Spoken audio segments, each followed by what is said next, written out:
Ameublement Tanguay en première ligne.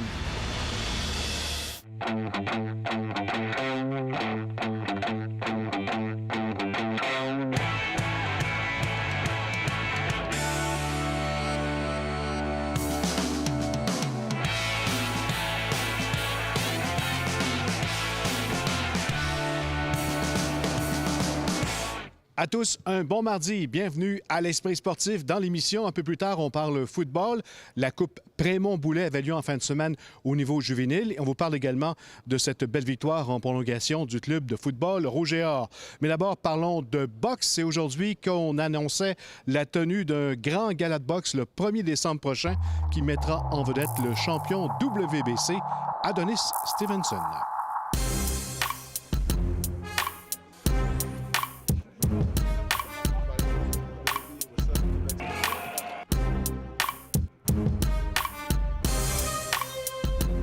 Avec sa couronne, son manteau de fourrure et ses lunettes fumées, Adonis Stevenson n'est pas passé inaperçu à son arrivée au Centre Vidéotron.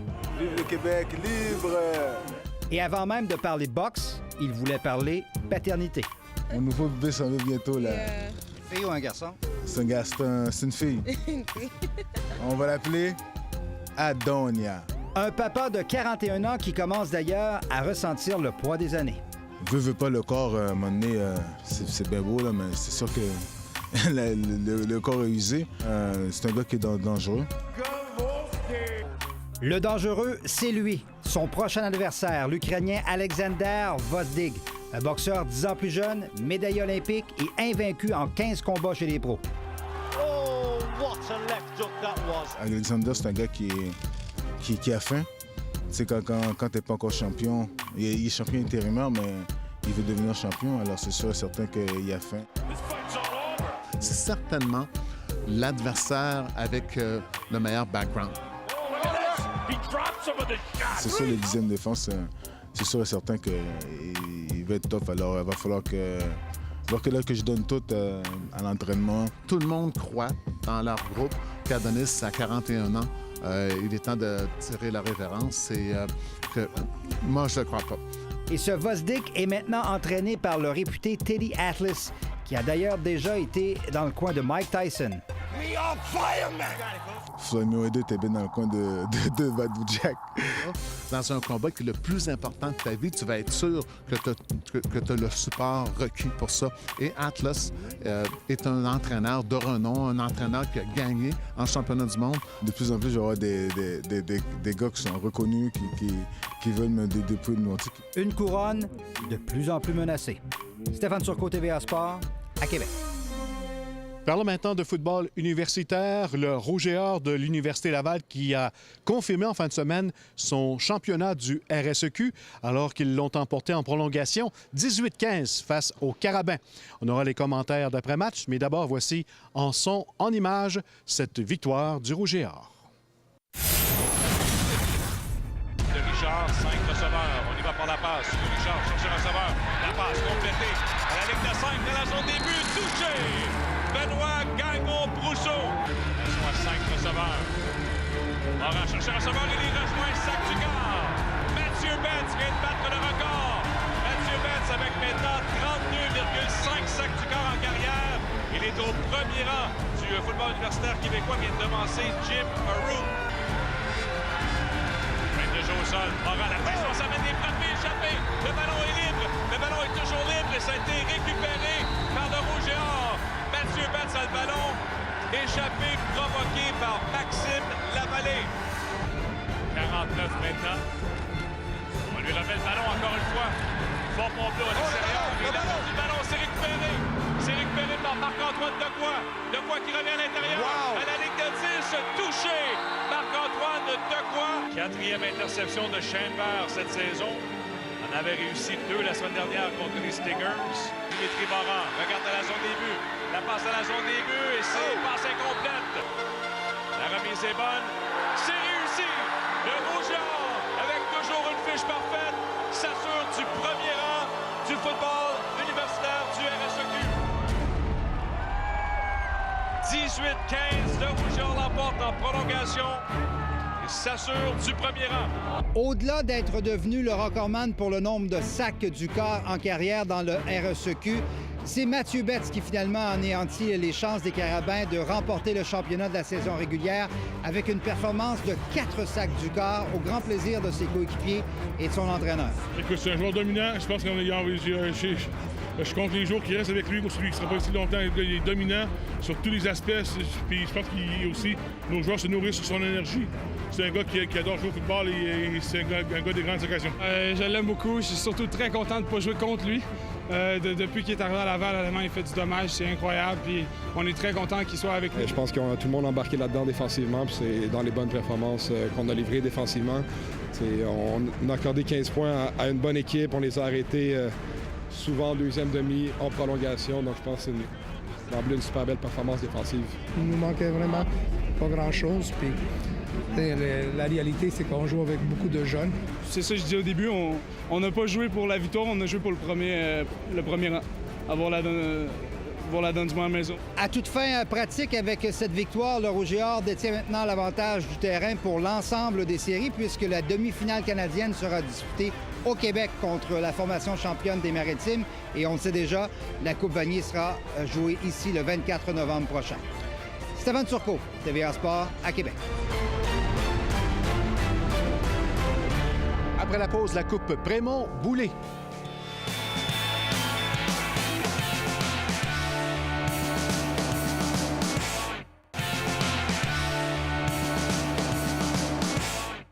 Parlons maintenant de football juvénile Division 1. C'est en fin de semaine qu'était présentée la 5e édition de la Coupe Boulay-Prémont, qui met en vedette cette grande rivalité entre le Blizzard du Séminaire Saint-François et les Condors de Saint-Jean-Eudes. Jonathan Fournier était sur place.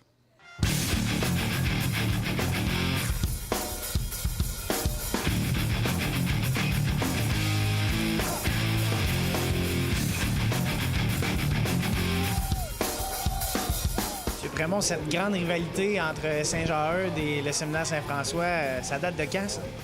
1982, exactement. C'est la 36e saison. C'est un 64e match entre les deux.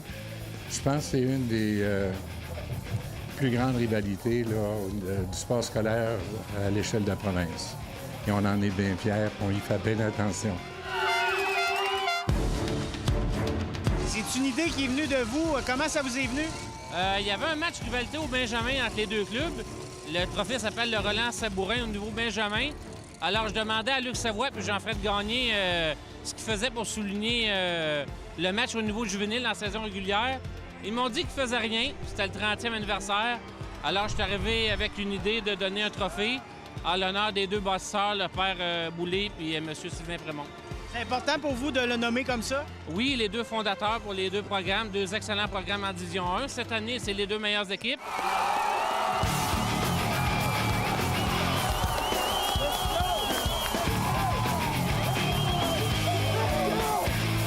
C'est les deux des meilleurs programmes au Québec, puis à chaque année, il y a une rivalité, une saine rivalité entre les deux, puis des matchs très intenses entre les deux organisations. Beaucoup d'histoires dans les deux programmes, qui fait qu'il y a beaucoup d'anciens qui vont être ici ce soir, là, qui ont vécu cette rivalité-là, qui veulent pas manquer ce match-là.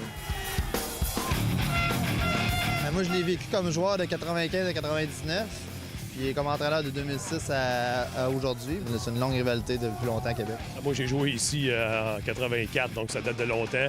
Je pense que c'est le fun pour les jeunes de vivre ça, c'est le fun pour les entraîneurs. Nous, on est tout le temps heureux de les affronter. C'est des organisations qui sont là depuis longtemps et qui ont continué tout le temps à performer. C'est difficile de performer. Tu peux performer une 2-3 ans, mais performer pendant 30-35 ans, c'est une autre paire de manches. Puis les deux organisations ici, c'est le cas, là, on performe dans chaque année tout le temps.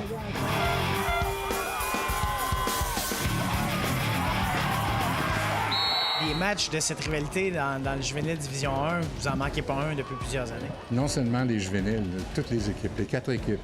Les 4 équipes, je vais voir les 4 équipes, je prends des notes, ce qu'on appelle le play-by-play.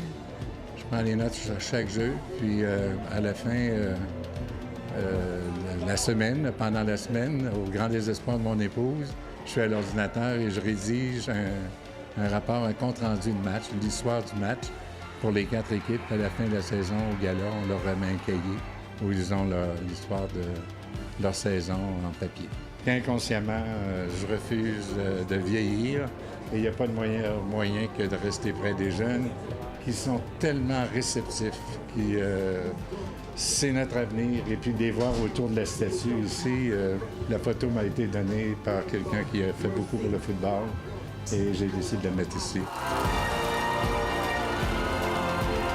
C'est un enjeu qui est le fun, encore une fois, pour le football scolaire et pour nos organisations. M. Prémont, je pense qu'il le mérite amplement. C'est quelqu'un qui a mis les bases du football au Québec. Puis pour nous, le Père Boulay qui est décédé, c'est quelqu'un qui a cru au sport à 150 toute sa carrière à l'école chez nous. Donc, on est encore, c'est sûr que nous, on est hyper sportifs à l'école. On est peut-être 900 élèves sur 1150 qui font du sport étant scolaire.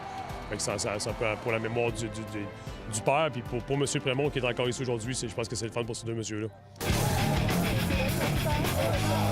Vous savez, le football, c'est ce qu'il y a de plus près de la société. Le football admet tout le monde. Au hockey, si vous êtes trop gros, vous ne patinerez pas assez vite. Encore au soccer, encore moins. On élimine les gens à cause de leur physique, alors que le football accueille tout ce monde-là. Et puis, c'est un peu comme dans la société. Il y a une place pour chacun. Il suffit de bien vouloir la prendre.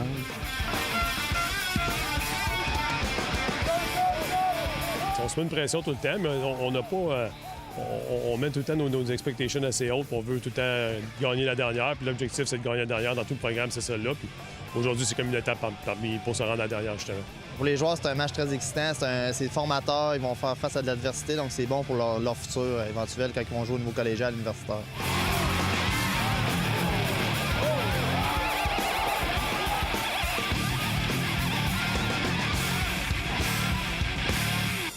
Notons que les Condors de Saint-Jean-Eudes, qui n'avaient pas gagné depuis 10 ans face aux Blizzards, ont soulevé la fameuse coupe Prémont-Boulay au cours de ce match où la rivalité était très grande et qui a été disputée devant plus de 2000 spectateurs. Une victoire de 10-4 pour Saint-Jean-Eudes.